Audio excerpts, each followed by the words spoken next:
What's up, guys, and welcome back to Martial Arts One Family, where we celebrate the unique insights of martial arts experts from around the globe. My name is Ash, and I'm a student of Grandmaster Sam Chin and Master Level Instructor of Illuminating, the Martial Art of Awareness. Today, I'm thrilled to speak with Byron Jacobs, a noteworthy figure in the world of Wushu and Chinese martial arts. Byron has been a strong advocate for Wushu's inclusion in the Olympics and was pivotal in establishing the National Representative Federation for Chinese Martial Arts in South Africa.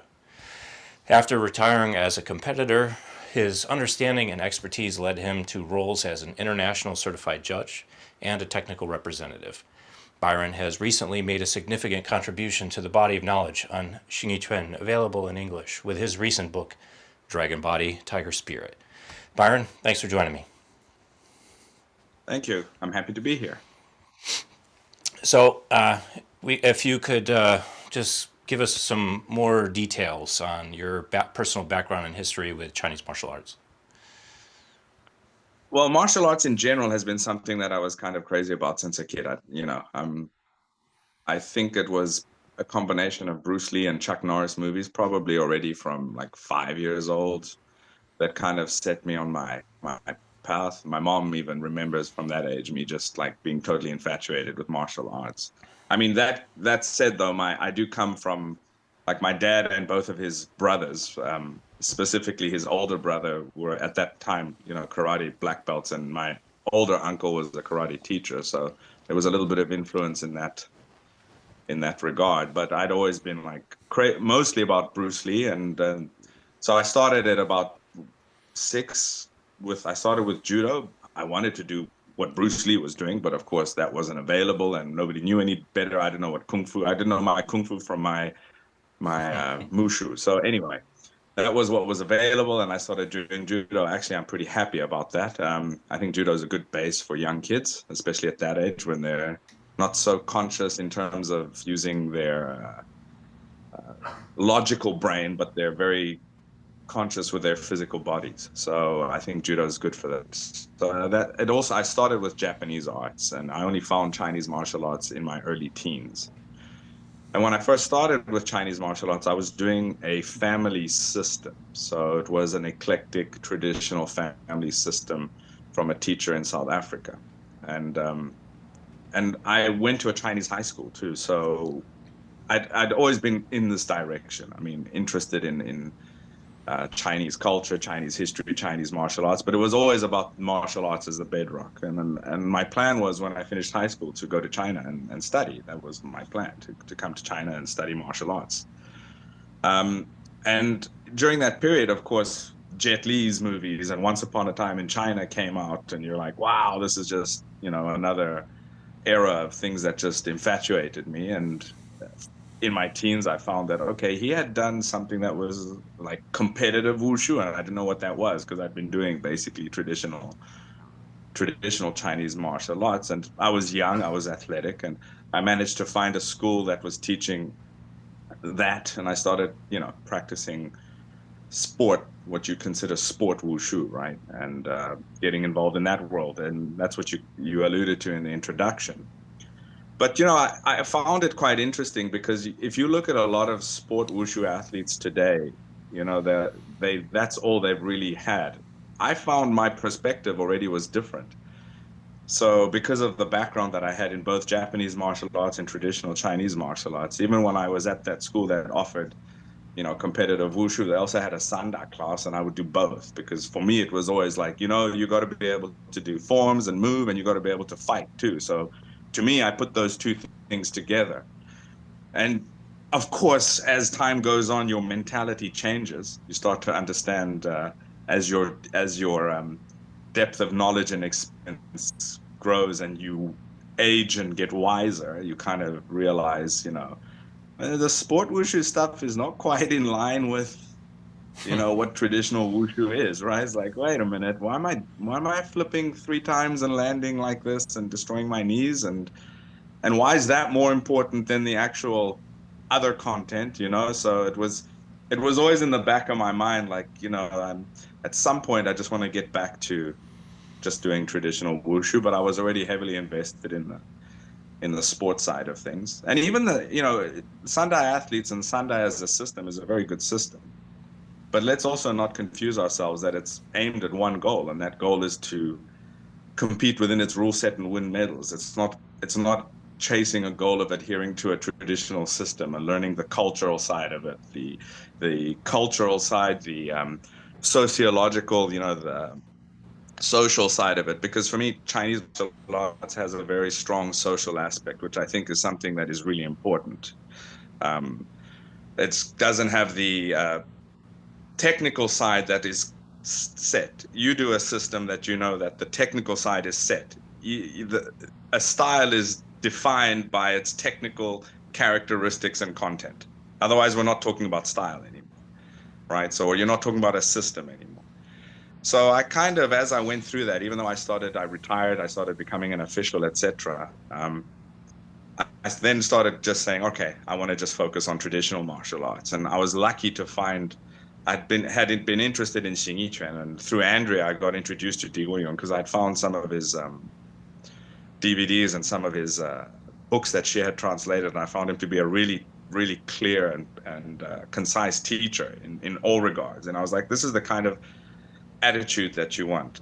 I don't know how many Chinese teachers you've interacted with from this side of the world, but sometimes it's hit and miss. I mean, you can get a guy who's very skilled, but in terms of his character, it's kind of difficult to deal with. They've got this either they've got some sort of an ego issue, or they've got some sort of a distance with sharing knowledge, or they have an inability to communicate concepts very well. And I found that Di Guoyong was none of those. So I sought him out, and I'd always been interested in doing Xingyi. So it was kind of like, this is perfect. And I started training with him, and it's going on to 20 years now. Actually, it's probably around 15 years, 16 years that I've been with him.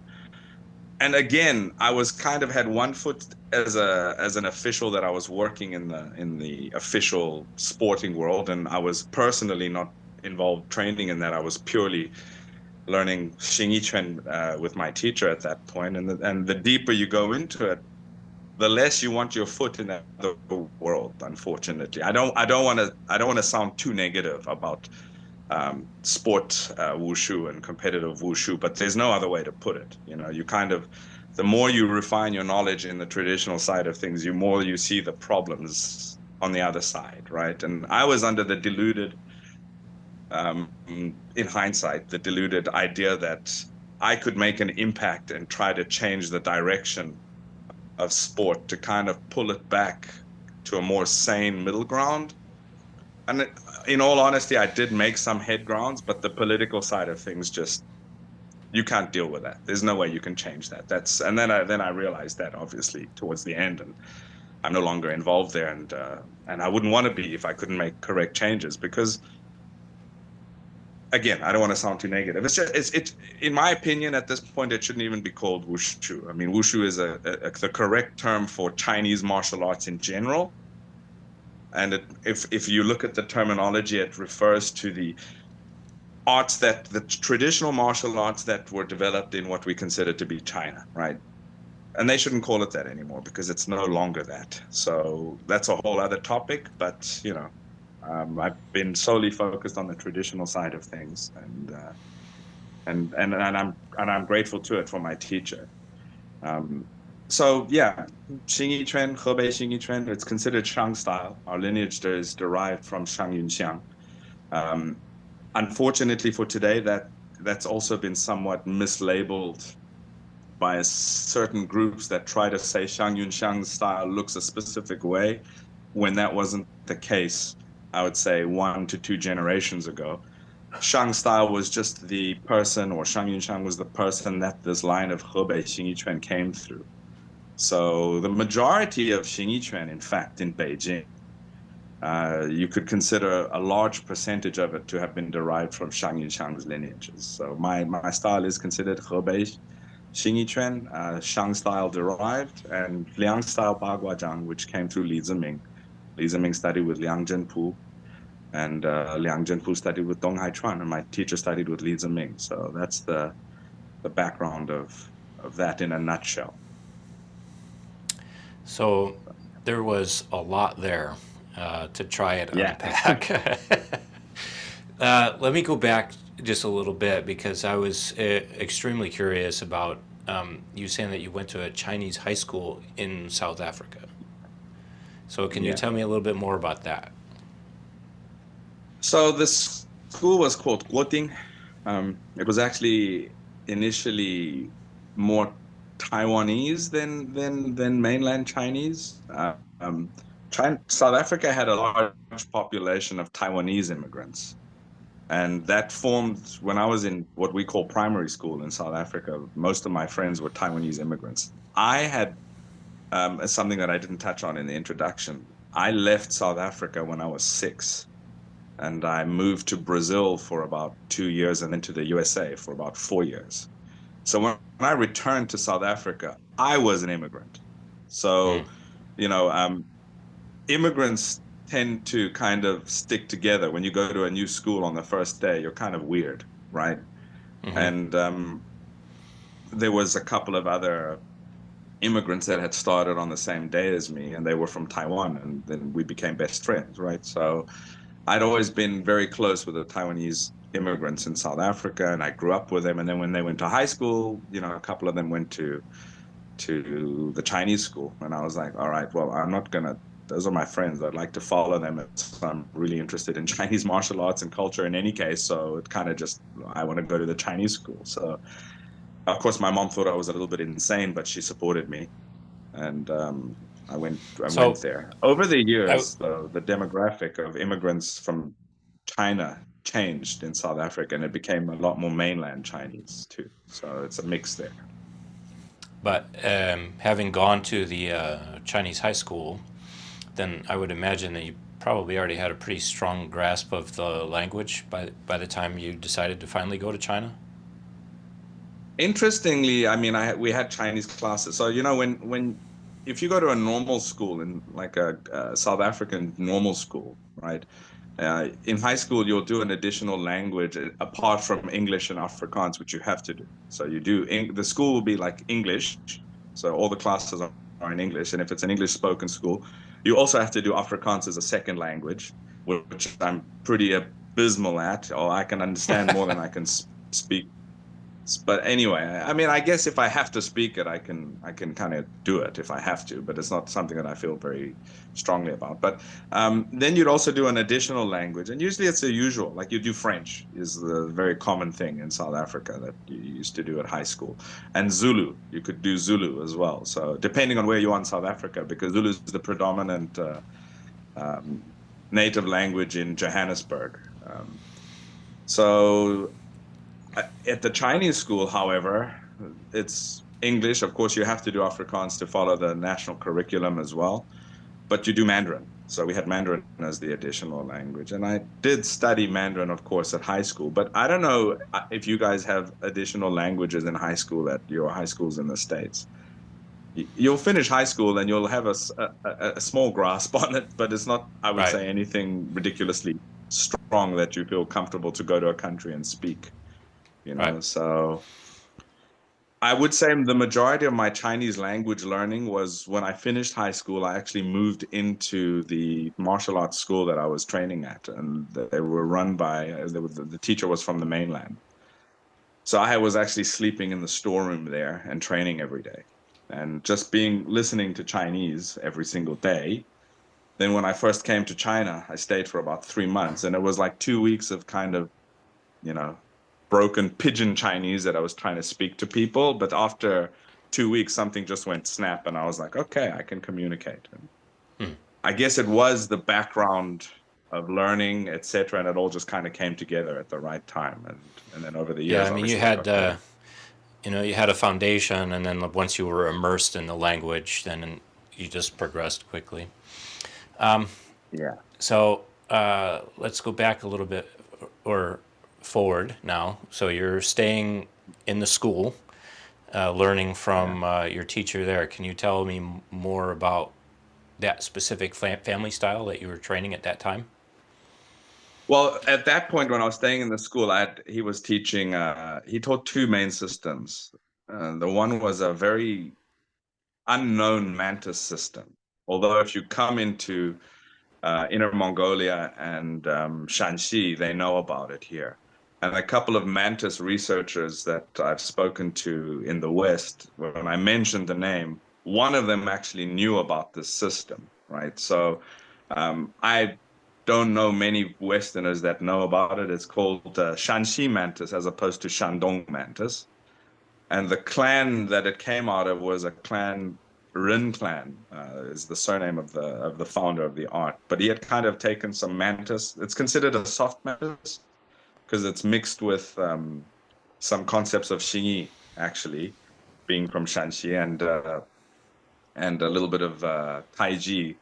It's a relatively new art, and it's called Shanxi Rin Clan Seven Star Mantis, although it shouldn't be considered seven star in the understanding that we understand seven star as that system today. So that's the one thing he was teaching, but he was also teaching sport wushu. So I was living in the Okay. school and trying to focus on that. We had no equipment. I used to train on brick floors, and I used to do some of those crazy things that you see you have to do for wushu. But I was young and stupid, so I destroyed my body thinking that I could just. I mean, you can't do that stuff on equipment without destroying your body. So you can imagine what I was doing to myself over those years on brick floors. And I was sleeping in the storeroom. I mean, I kind of felt like I was in a Shaolin Temple movie because we had no hot water. Where there was no shower, so I used to wash myself every night out of a big bucket with cold water, you know. So, but it was character building. If I could go through that, I could go through anything. Right. Uh, A little tricool. yeah, exactly. Uh, So, because he was more from the mainland, and you were already studying wushu heavily at that time, is that what motivated you to go to the mainland as opposed to Taiwan? yeah, I mean, I had wanted to pursue a little bit more of the professional side of Chinese wushu, right? So, the mainland is the place to go. So, at that point, I was still planning on going to study in China and just stay at one of the academies for some time, but one of the professional teams, not one of those like mass schools that you see around the Shaolin Temple and Right, the those tourist other traps. now in Wudan. Yeah, not those. I was trying to get in with one of the professional teams, and I started coming to Shanghai, which is where Jet Li used to train when he was here. And I used to make annual trips and stay there for a couple of months and train with the guys there from early 2000s. And but yeah, then after some time, my focus shifted, you know. And also, I was actually training. I started doing sport wushu when it was still considered old school, so it still had a lot of traditional basis to a degree. So I used to do cha chuan as the basis for my long fist, which was still somewhat logical in that sense. And after they changed the rules, and I think that was like 2005 or 2003, and it became this new heavy focus on set degree of difficulty, and that just took over everything. That's when I was like, yeah, no, no thanks. This is just pointless now. Yeah. Um, oh, give me a second. I had something, and it just totally like flew out of my mind because we were talking about the wushu. Yeah, you asked about Oh, why I that's didn't why I go was to going to ask you Taiwan. if, like, when you got when you went to the mainland to pursue wushu more, did you have any sort of long-term plan of like maybe you wanted to go into the movies or something, or you did it just purely for the love of the sport? I never had a plan for, I mean, people even ask me, so what's your plan? Do you want to be a teacher? I'm like, no, I never thought about that. I just want to practice. I just want to do it. I never had a thought of like, I'm going to be a teacher or I'm going to do this with it. And I found that strange even when I was training, when we'd get young guys that would join, they'd be like, they'd be asked, why do you want to do Chinese martial arts? And they'd like answer, well, because I want to be a teacher. I want to be a teacher one day. And I know that's not, I know if you hear that, you might think that my criticism of that mentality is misplaced, and maybe it is, but I always found that strange. I always found that somebody doing martial arts because his goal is to teach it one day is kind of the wrong step in the first place. You should be doing it because you want to do it for yourself and you've got some interest and you want to develop yourself. And if a through the course of your life, you get led into teaching one day, great. But if your goal is that from the beginning, you're not focusing on yourself first. And I believe that personally, I believe that martial arts should live inside you and develop inside you first before you can give it to somebody else. That's just my personal opinion, though. Yeah, well, I mean, even if you look at like in the West, like professional fighters, much less like your average martial arts, lifelong martial artist, there's not, most even professional fighters die broke, right? So it's like there's probably not going to be a lot of money in your future if you want to dedicate yourself to martial arts. So you better do it for the for the love of what you're doing. Exactly. So let me ask you, in that process or that trajectory of starting out, I mean, you had kind of a mixed background, right? So it's, you took your initial inspiration from Bruce Lee and Chuck Norris, so you had that sort of initial thrust from, movie martial arts. But then you very quickly, Yeah. Got into some real stuff, right? Like I don't think anybody would argue, that judo can be a very effective martial art, right? A little bit different than most like Aikido or Tai Chi that's out there, where sort of the emphasis on actual fighting applications is a lot less than when it was founded, right?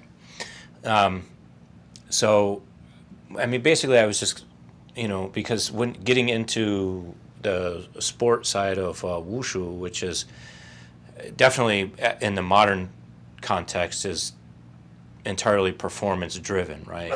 In terms of like a visual performance, right? Athletic. Yeah. So I'm just kind of wondering, along that course, like, did you have sort of a moment, like an oh shit moment where you're like, oh, I had all these dreams from the movies, and then now I see the reality of, getting punched in the face, Yeah. and Well, no, because like I said, I'd always been more practically minded. And even when I was doing when I was doing, sport wushu, they offered Sanda classes, and I would do that too. Because for me, it was always like martial arts is about combat. Yeah, I'm doing a version of it that is extreme physically, on the extreme physical side of it with the performance Taolu stuff that we did. But even in that, like when I was doing the non-acrobatic techniques, I was always like, right, where should my hand be for function? Where should my foot be for function? And like I said, I've been doing first generation wushu, which was like it's cha hua, cha chuan, hua chuan, tan tui in it. I studied tan tui with my first trip to China was to Inner Mongolia, and I studied tan tui with traditional teachers there and some cha chuan content, and I did that specifically to improve my sport wushu. So my mind was always a little bit different from most people. And if you told me the technique was like your arm stuck out here, I'd be like, why is it not up here covering my head? Like, why is it out here? This doesn't make sense to me. And then as the rules changed, I was like, nah, I'm too far away. This is no longer for me. So I remember once when I was doing, I was in the academy in South Africa, and a couple of the newer Sanda guys, they didn't know that I'd done Sanda as well, right? So I was busy doing my own training, and they were kind of smirking on the side, saying, "You can't fight with that stuff." I said, "Go get gloves." I told them, "Go put on gloves," and I did a couple of rounds with both of them, and okay, I went excessive with him because I wanted to prove a point. But the one guy didn't come back for a week, and the other guy came back 3 days later saying he's had a headache for 3 days. So I was like, yeah, okay, so keep your mouth shut next time. But anyway, but I think subconsciously, that was me reacting to a truth that I had known about that stuff, but I had kind of tried to buffer it with other training. And right. in the end, I just thought, okay, it's enough with that. I'm just going to focus on traditional because obviously that's what I like in any case. I was young and I was attracted to the purely athletic side of the And I must say, in certain aspects, there's a lot of physical development that you can get out of it. Flexibility, speed, strength, etc. That's wonderful, but that's not all that you should have. You should still, it should be an addition to the technical base of traditional arts, you know? So, yeah. Right. Yeah, I mean, I just talked to Tim Cartmel 2 or 3 weeks ago, and that was one of the things that Tim was bringing up. He's like, no matter what style you do, like once you start fighting, fundamentally, it's an athletic event. So it's like that strong base of athleticism, of explosiveness and flexibility, and are all going to serve you well. But again, to your point, it has to be, like I like to say, like strength is not a substitute for technique; it's a supplement, right? It's a So supplement. you still need that strong technical base. And so before, I don't want to run out of time. I want to give you ample time to No problem. discuss the book. But before we transition to that, I just, so obviously I haven't been to the mainland yet. So it's more conjecture on my part, but from speaking to other people who have lived in the mainland for a long time, and other study, and my experience with other members of the Chinese diaspora.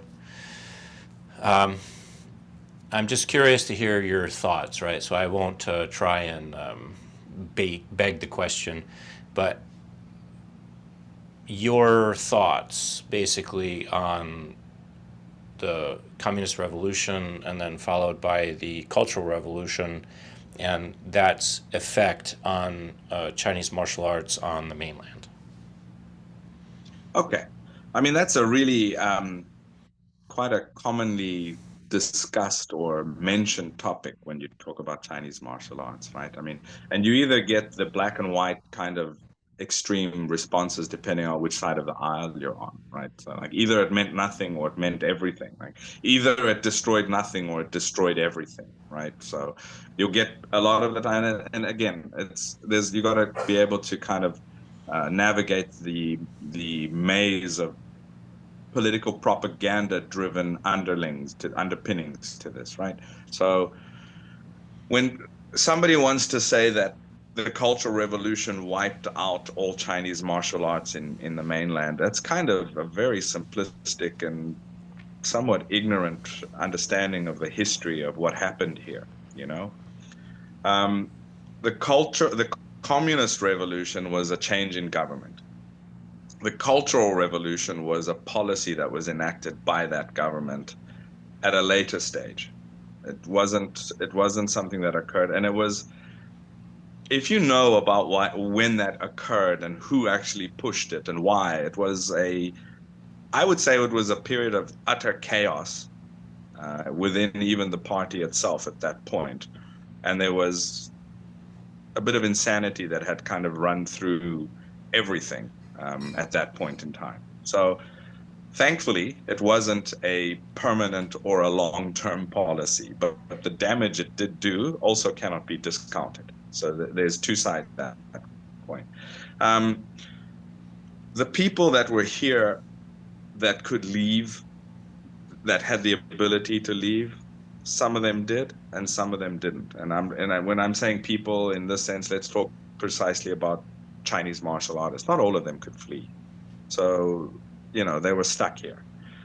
Actually, the majority of them were stuck here. The people that could leave either were politically connected or financially able to.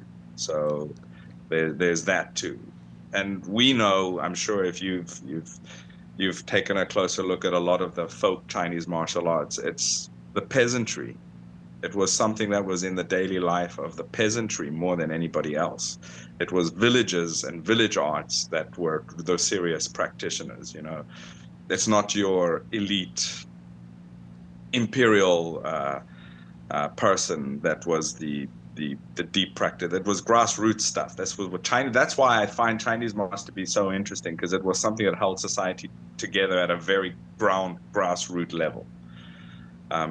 Anyway, those people didn't have the ability to leave for the most part, right? So even though they went through this calamity of the Cultural Revolution, people that were alive before, people like my teacher that had done most of their study before, people like his teacher, Li Ziming, you know, do people think they had amnesia? Like, what do you think happened after the Cultural Revolution ended? Do you think that these people just suddenly forgot their art? The official direction of sport wushu from the government really had no connection to traditional martial artists at a grassroots level. They weren't involved in professional sports. When they could go back to training, people like my teacher, they just went back to training how they'd always done it. I mean, when I asked my teacher about his time training with his main Xingyi master, Zhao Zhong ran what was at that point in the Republican era a guoshu guan. It was an official recognized guoshu institute. That was the name that they called Chinese martial arts in the Republican era. I forgot which number it was, but it was the Haidian District Wushu Guan, right?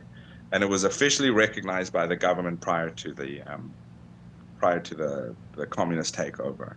But when I asked him what it was like, he's like, it was a patch of dirt, and we'd get there early so we could water it a little bit. That was the job. You water it a little bit so there's not so much dust while you're training, and that was how they trained. So this is how most people train Chinese martial arts. So when you see traditional martial arts in the parks, it's an extension of the whole idea of what was done previously. People would train in villages where they could train. Then if you get into a city, people trained outside where they could train. It became parks when there's parks, and that kind of just continued. But those people are not connected to the government. They weren't connected to the official movement. The official movement was set up like everything is set up in China. When they say, okay, we're going to do this sport, it's not done in a natural manner. Like when you've got sports in the USA, you have a natural progression from kids playing the sport for fun to kids playing the sport at school to those that excelling going up, and then becoming professional. So it's a very natural progression. That's not what happens in, unfortunately, communist sports. That's not what happens. They're like, we need a football team. Cool. Here's money. Employ that coach. Great. Go get a bunch of kids, pull them out, and make them football players. Right? It's not like they're going to see which kids are playing football at school and which ones. I mean, even school sports is an anomaly here. It's not really a natural thing like we have in the West. It's not part of their daily life. But with traditional martial arts, that they just, they would train in parks, or it would be handed down within villages. And the official groups were not going to them and saying, let's pull these people out from here and make them wushu athletes, right? That's not what was happening. So traditional martial arts after the Cultural Revolution, when it kind of started to, revive and become healthy again, and people could practice without, being worried, that kind of became a thing that is completely separate to the official sports movement. It's completely separate. There's almost no cross-pollination in many regards between the masses of people that do traditional martial arts in the traditional manner with a teacher at his home or at the park or wherever they're training, and the official movement. If you see a wushu competition in a city in China, people don't watch. They're not interested. And you would think that if there was a connection between traditional wushu and sport wushu, that the first people that would be interested to go watch are the traditional practitioners. But they hate it even more. They're like, they'll tell you, they'll tell you straight that stuff has nothing to do with our stuff. Like it's just acrobatic, jumping around. We're not interested in watching that. So it's completely disconnected. But coming back to your point about the effect, persecution of Chinese martial artists, and my teacher had two main teachers. So he had three because he studied Chuojia Fanzi with Wu Binlou as well, but that third art was not one that he took as deeply and as seriously as his Xingyi and his Bagua. His Xingyi teacher was Zhao Zhong. Zhao Zhong was on the wrong side of the political spectrum before the takeover. So the Cultural Revolution and that stuff was used as an excuse, because they said we're not gonna take revenge on people that were against us prior to the takeover, right? But they did. They just found other ways to do it. They used other excuses. So the Cultural Revolution was used as an excuse to target people like that.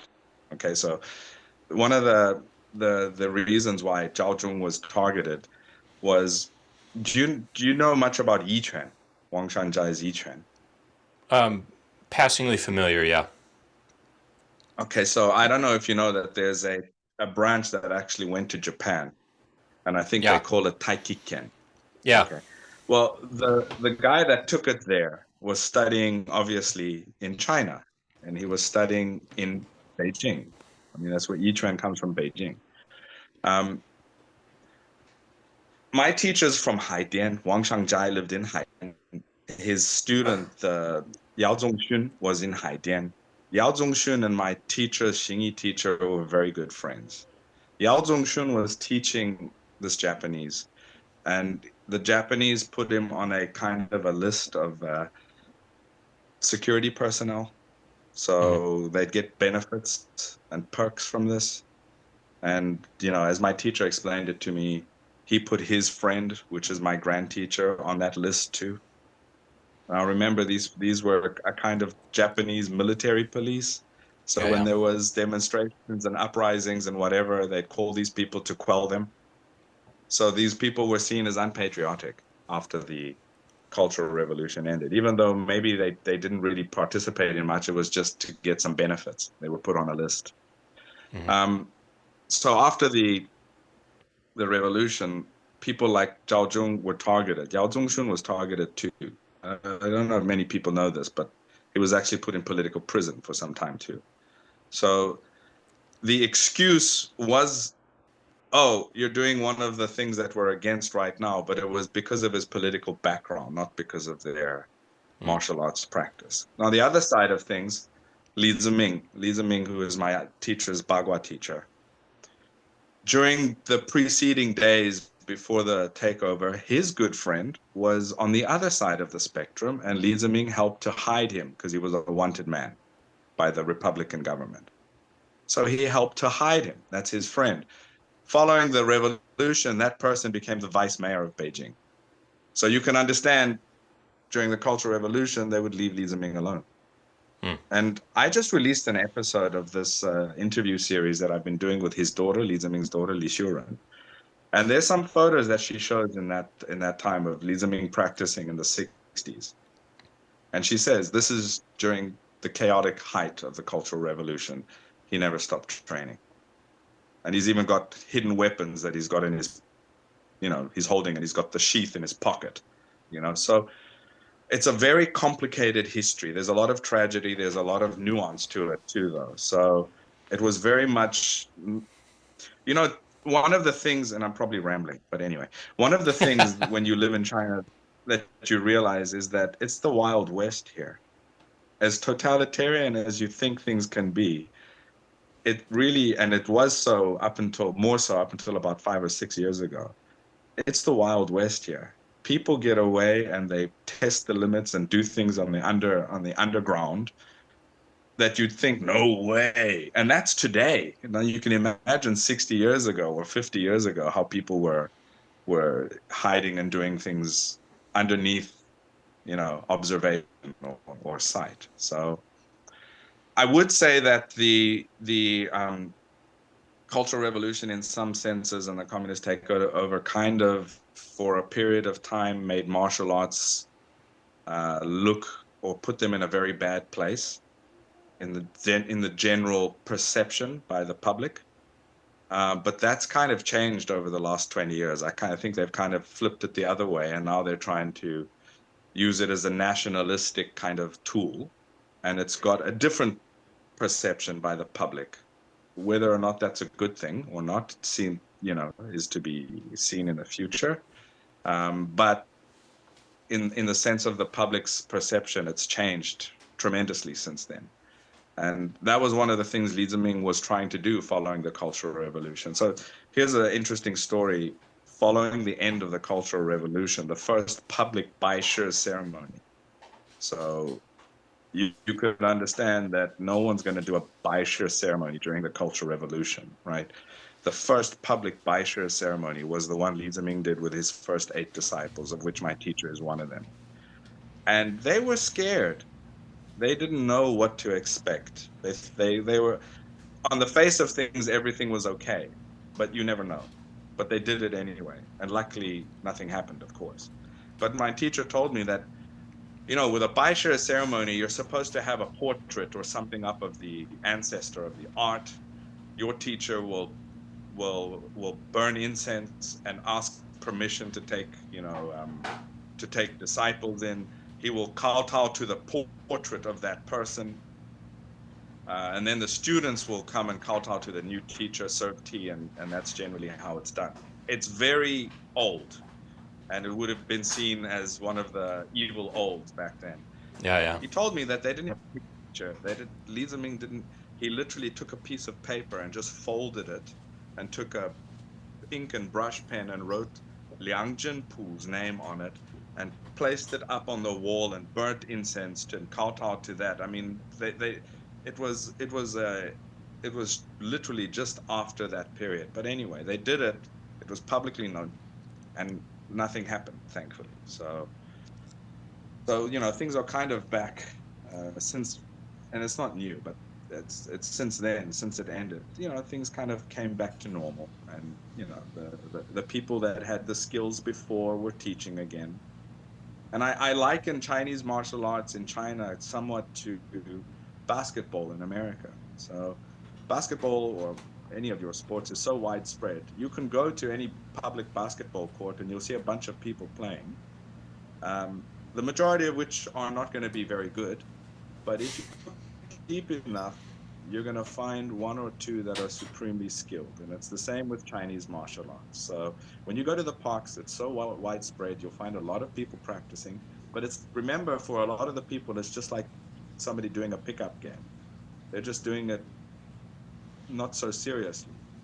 But if you look deep enough, you're going to find people that are very skilled, very serious, carrying a tradition and knowledge on from before those times, and handing it down in the correct way.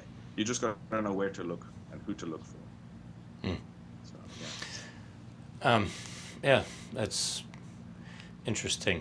Actually, this could spend a lot of time just talking about that, but I want to transition now and give you a chance to talk about your book. So how much of Dragon Body Tiger Spirit is the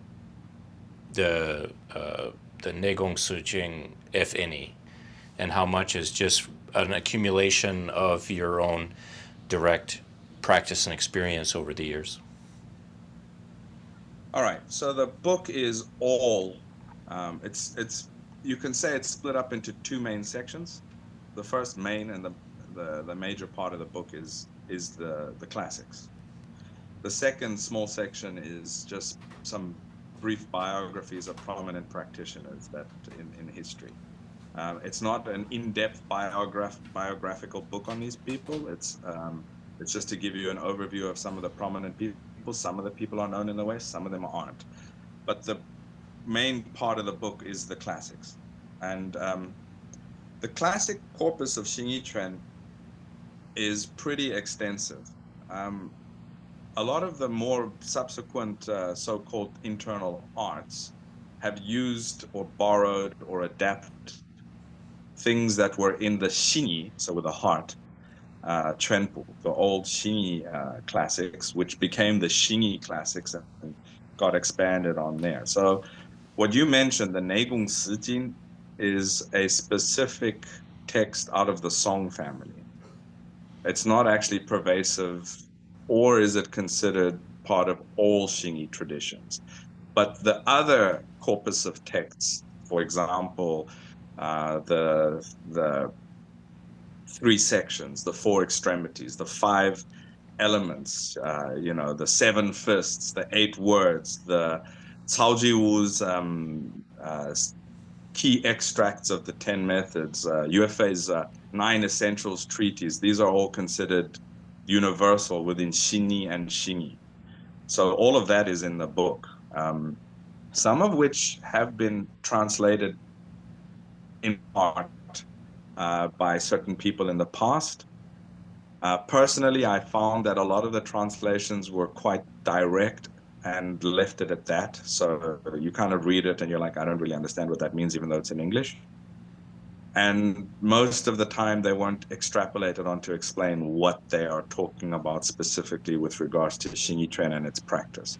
So that's how I set up the book. The first, I numerically presented the classics. So I'm sure you know some of the history of Xingyiquan, Li Luoneng, which is the guy who created Xingyiquan as we understand today and changed the character. He studied with the Dai family.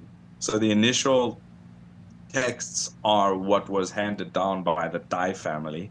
Some of them are dated back to the 15th year of Qianlong's reign. So that would be the Xini Quanpu.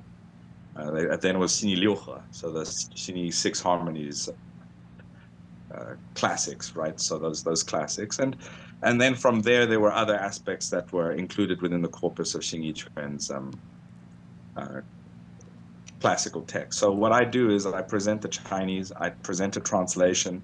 The essence of my translation is not to be a direct translation, but to get the meaning and translate that. So you understand what they're trying to tell you. And then under that is an explanation of the above, so an extrapolation. And yeah, so that's what is mostly in the book. The Neigong Sijing is in the book. Although the Neigong Sijing, if you know much about the history of that text, it only came into the public purview like about 100 years ago. The Song family didn't share that before that. If you read the text, it's not specifically Xingyiquan. We're not actually sure who the writer was or his background in all for all intents and purposes. We don't actually know if he was a Xingyiquan practitioner. There's a lot of Chinese medical theory and philosophical theory included in it. So it's a few scrolls. That's how it's separated. And for example, the one scroll is purely talking about gua. So it's using the gua from Bagua, the trigrams, as a method to explain philosophical aspects and to categorize certain physical aspects of them.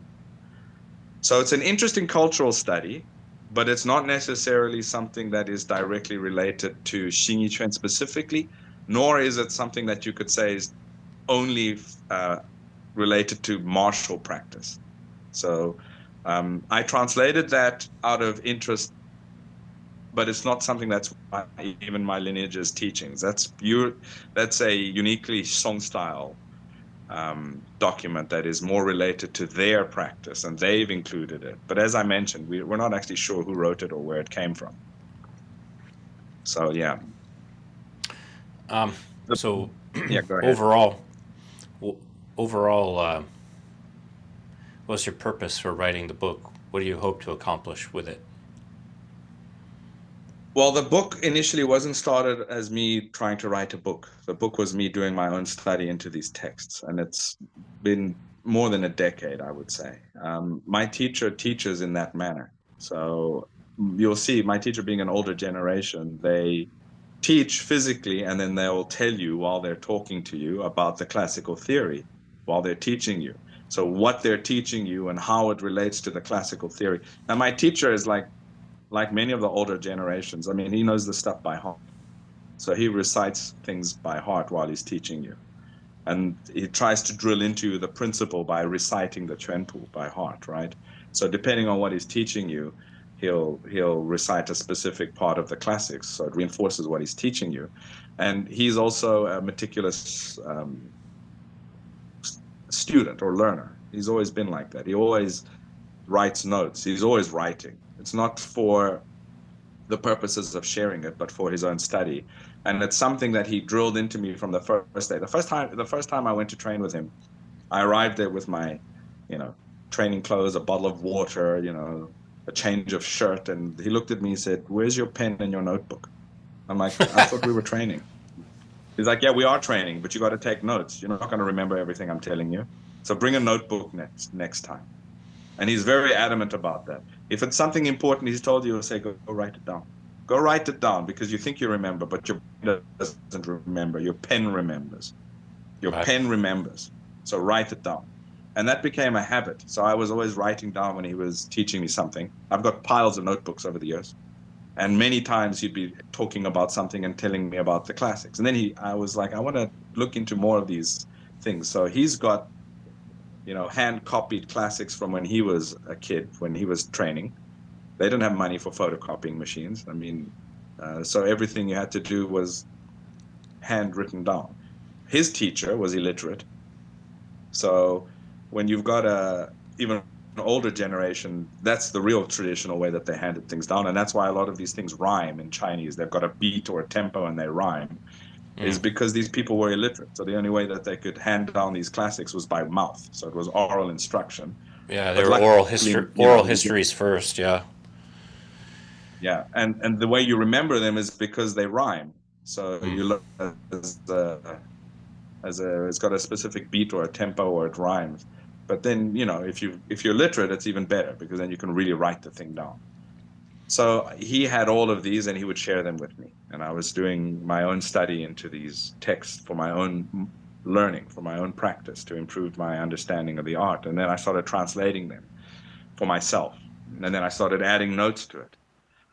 And I mean, I would do that and come back to a section I had written about 2 years later and come back to it and look at it and be like, no, my understanding has improved since then. So I'd add more to it and refine what I'd written. And that was what basically became a book. And I hadn't originally planned to publish a book. But over the years and with the advent of this wonderful thing called the internet, where we can have endless arguments about everything, um, over the years, I had seen when people were trying to talk about classical theory, how misunderstood it was, especially in English, obviously. Uh, and I had been trying over the years in various forums, etc., to explain aspects and clarify aspects. And I got tired of doing that over and over again. So I thought maybe it just makes sense to put a book out. I don't have to keep saying something if it's in a book. You can just look at the Right. book. So that was part of the rationale.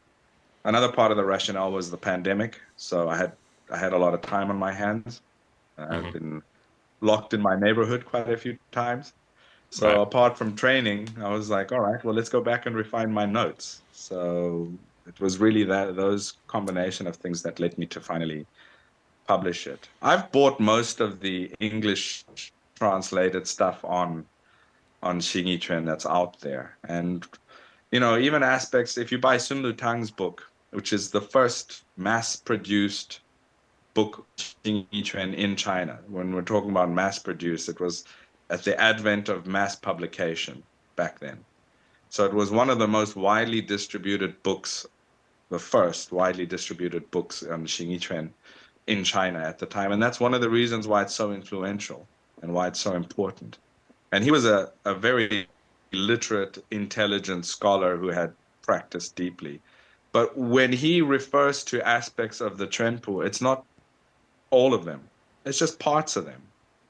So you can get a taste of some of the old classics in there, but there's so much more to it. And that's also part of the reason why I decided to release this. Because there's so much more to the Trenpo. And I mean, even with what I released, I was selective with some of the stuff that I wanted to release, and some of the more obscure stuff I didn't release. So it's not by all. It's the vast corpus of the generally accepted classics, but there are of course little bits and little more less known texts that aren't there.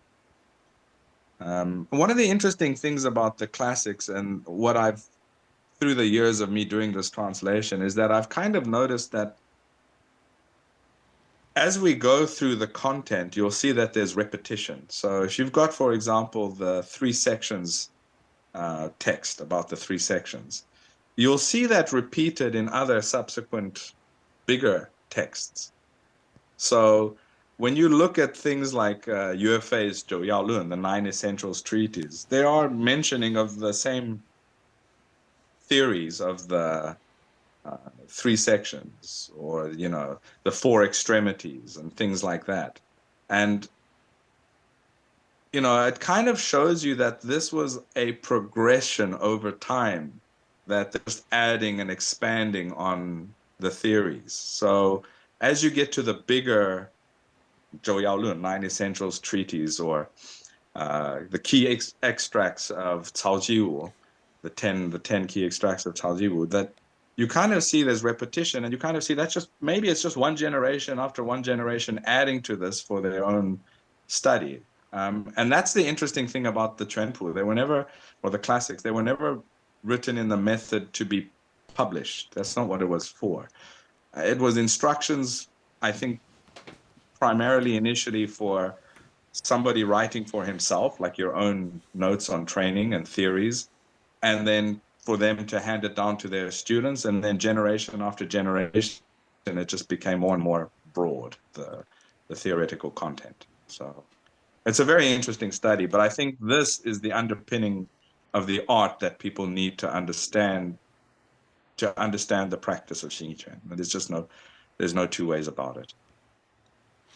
Yeah, I think just sort of speaking from my own experience, that like in the beginning, I took a lot of notes, as I was training, and then I sort of got to a point where I got away from that, not necessarily because I didn't think that it was valuable anymore, but that I was just starting to get to a point where it was like I didn't know what I didn't know. And so it was difficult to sort of pinpoint exactly what it was that I should be writing down, or the questions that I should be asking at that point. And then now, as I'm progressing like further into my practice, and now I'm starting to do more writing, although technically I'm writing things to publish them, Mm-hmm. but I find that it's a whole new aspect of the learning process for me personally, in part because I get to talk to a lot of interesting people like you, but also because it's forcing me to organize my own thoughts and experiences more clearly, I guess. So Yeah. Well, that's one of the benefits of taking notes while you're actually training. What I found was it's not simply the fact that you've written it down that you can go back to looking at it, but the fact that while you're writing it down, you're already reorganizing how you word it so you can understand it more clearly. And that action of its own, on its own, even even though you've written it down, it still ingrains it in your mind better than had you not written it down. So for some reason, the act of writing it down makes you remember it better than if you just hear it and say, "Oh yeah, I know." So it's a very interesting thing, writing, because like you said, it forces you to reorganize your thoughts in a logical and comprehensive and in a manner that is understandable by anybody who reads it. But that action of its own makes you further refine your understanding of it. So that's why my teacher was like, he's written so much stuff and he has no plans to publish it, even though he's written it in a way that it could be published. He wrote it simply because the action of writing it helps you to understand something deeper and clarifies it, and then also makes you remember it better. And I found that too while I was doing this. yeah, well, if we bring the discussion back to Bruce Lee again, I mean it's like that's the whole Tao of Jeet Kune Do. I mean, that was never meant to be published as a book. That was just a copy of his notes that he had taken, over the course of his career, as a student. A lot of those passages were taken verbatim from other books. So yeah, I think it's just, again, reflects back on, this process of learning and trying to take notes and understand what you're working on more clearly. If you look at I buy a lot of books, I read a lot. But if you look at those books, you'll see pencil marks in all of them.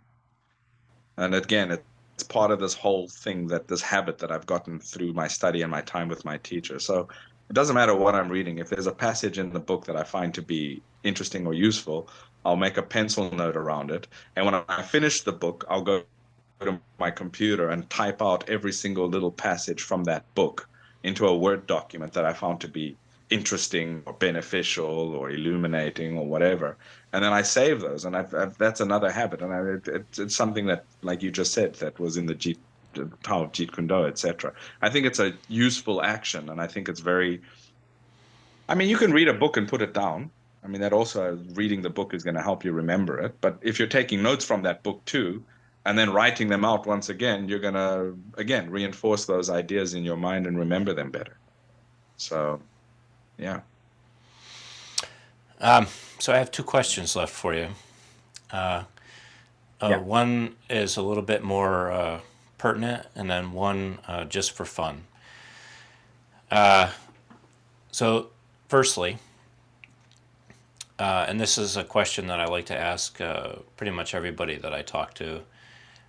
What do you think is the value of practicing or like learning, especially considering the amount of time that is going to need to be invested, but the value in the 21st century of continuing with traditional martial arts, and particularly, you know, for like a bunch of lo fan to be training Chinese martial art, right? That they have no, maybe some, maybe no direct connection with the Chinese culture.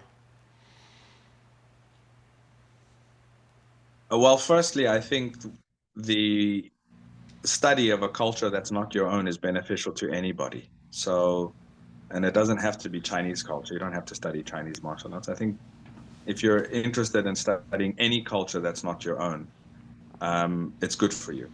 It's good to see other perspectives, and it broadens your horizons, and it opens your mind a little bit.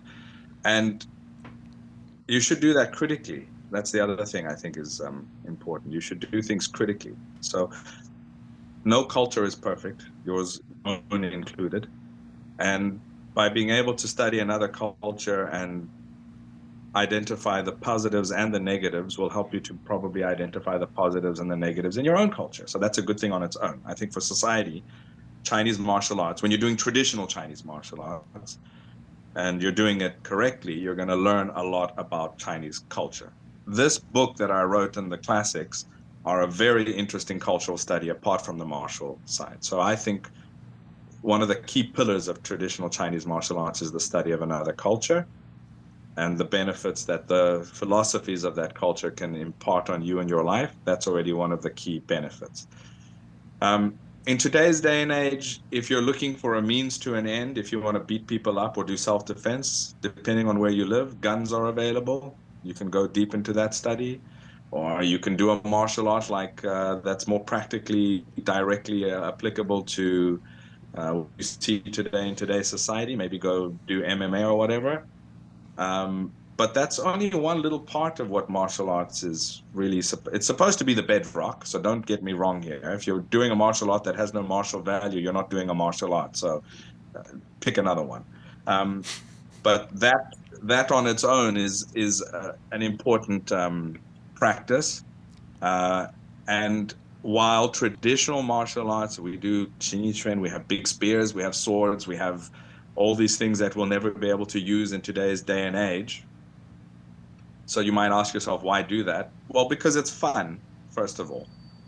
So there's that value to it too. But the skills that you develop from weapon practice can be applied and useful in other aspects of daily life, including barehanded martial arts. So I think people shouldn't simply look at traditional martial arts only from its practical use, because if you do, in today's day and age, in today's society, then you can either do something like I mentioned earlier, go learn how to use a gun well, or you're going to strip away a lot of the content that has no place in today's day and age. Well, then you're losing part of the culture and tradition. And for me, that's another one of the key pillars is tradition. I think traditions are important. And I think continuing traditions are important. And it's an endeavor that it gives rewards to you once you've done it for long enough. You know, once you've studied a tradition and then you've found that it's enriched your life, handing that tradition down enriches your life and it enriches the next person's life. So there's that aspect to it too. Of course, the physical exercise, the physical development in terms of becoming stronger and healthier is beneficial as well. So that's the other aspect of it. But the spiritual side of practice is also very important. Where, especially with you do illuminating, I do Xingyiquan and Baguazhang, they're very intent and internally. I don't want to use that term in the wrong sense because people think it means magic power, but it means introspection and working on psychological aspects. You're directly working on psychological aspects, which I think are very important and are very beneficial to your own development. So, yeah. Are you there? Yeah. Sorry, I just had to go Okay. kick my light died, so I wanted to kick it back on. I had to plug it in. Yeah, I mean, I think it's like a whole. I think we need to have another conversation actually because there's a lot more that I want to talk to you about along this line.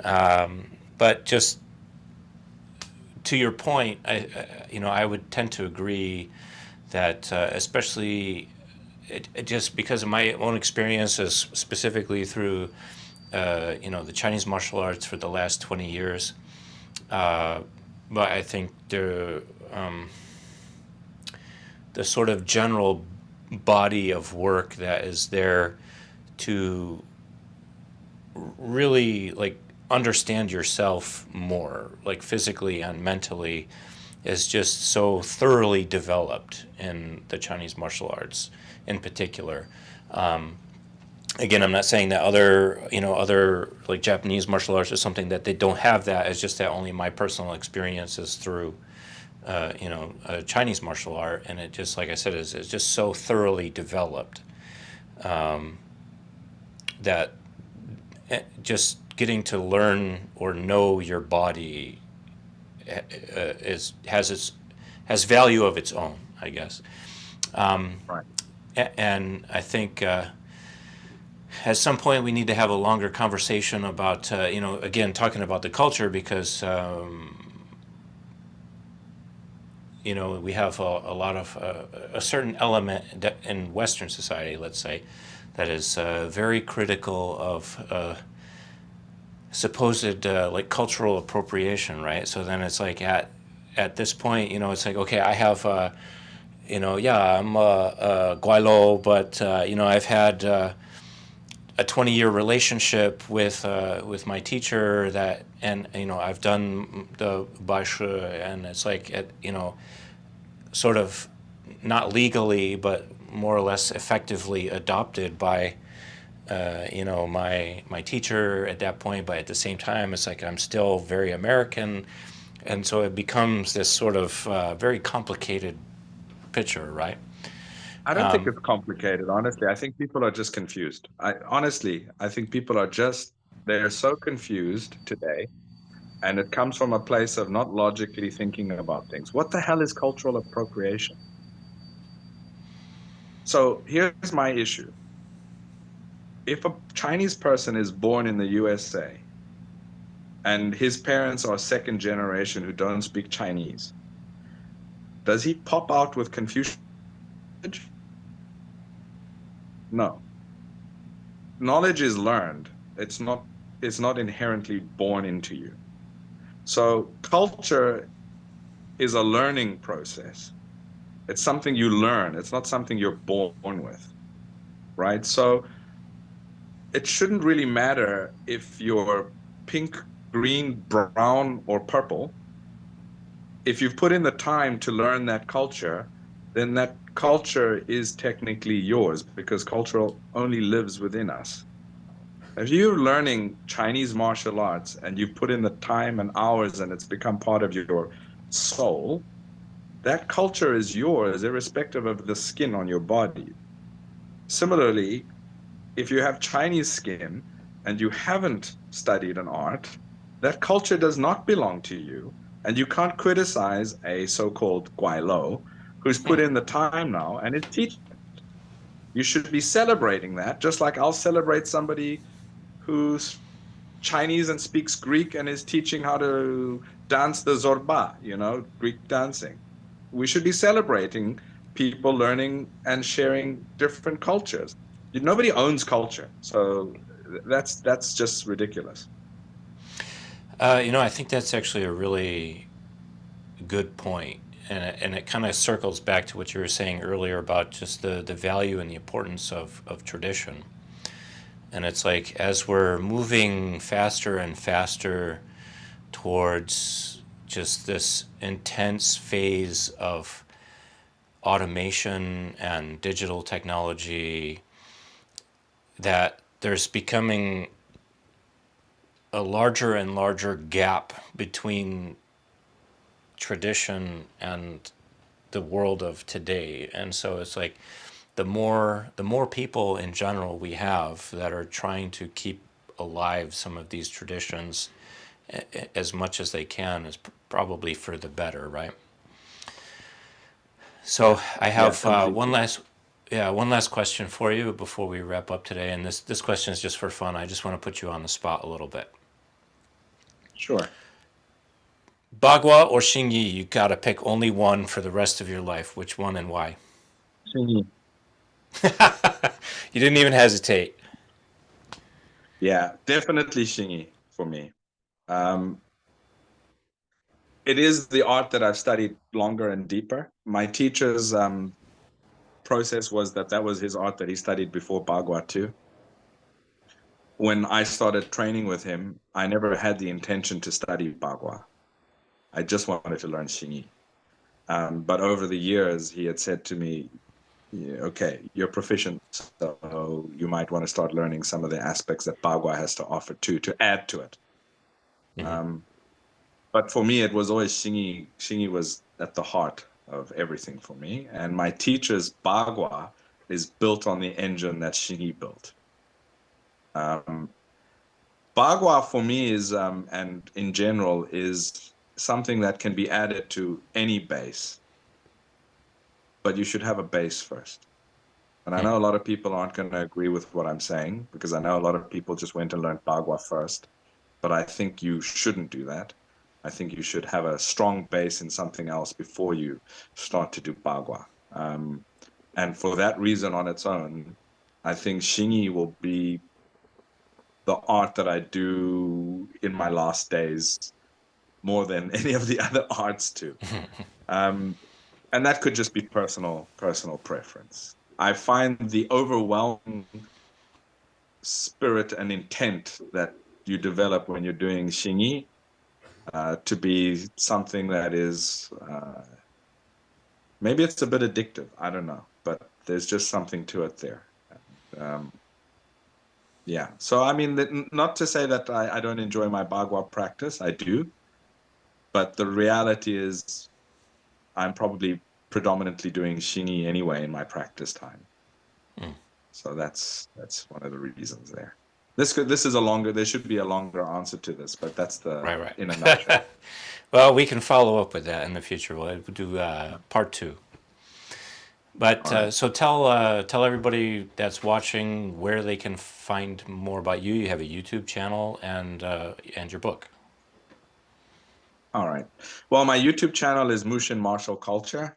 I try to put out stuff that is promoting and disseminating traditional knowledge, traditional lifestyles, traditional practices of Chinese martial arts, the related people that are disappearing, etc. So there's a lot of content on there. I have the podcast, which is also on there too, which is similar to this. I try to talk to practitioners of traditional Chinese martial arts that are deep into it. And my book is available through Amazon or through my website directly, which is mushinmartialculture.com. I only launched the website specifically for the book a few months ago, but I'm slowly adding more interesting information. It's more like a landing page with some information, as well as the store that you can buy the book from. So those are the two places you can get the book from, but it is on Amazon in the USA. And specifically in the USA, I think Amazon, what they're doing now is if you've selected the USA, you send stuff there, but they also make some stuff available on their European marketplace by default. So they send some books over there themselves and make it available. But and I hope people don't take this the wrong way. The reason I sent it to the US or the North American marketplace is, unfortunately, the majority of the orders came from that part of the world. So that's why it's there. But if you order it from my website, we can send it from here to anywhere, and it's fairly cheap. So it doesn't matter. And it's been sold all over. Europe has bought a lot as well. So those are the two places that you can find the book, and the two places you can find information about me is my website and the YouTube channel. All right, very cool. Well, Byron, I had a great time talking with you today. Congratulations on publishing your book. It's a huge accomplishment. And we'll wrap up here, but hopefully we'll get to meet in person one day. And if not, then hopefully we'll talk again sometime soon. All right. Well, it's been great chatting to you too, and thank you for having me. And I look forward to seeing you someday in person. All right, sounds good. Well, we'll wrap up, and we'll be in touch.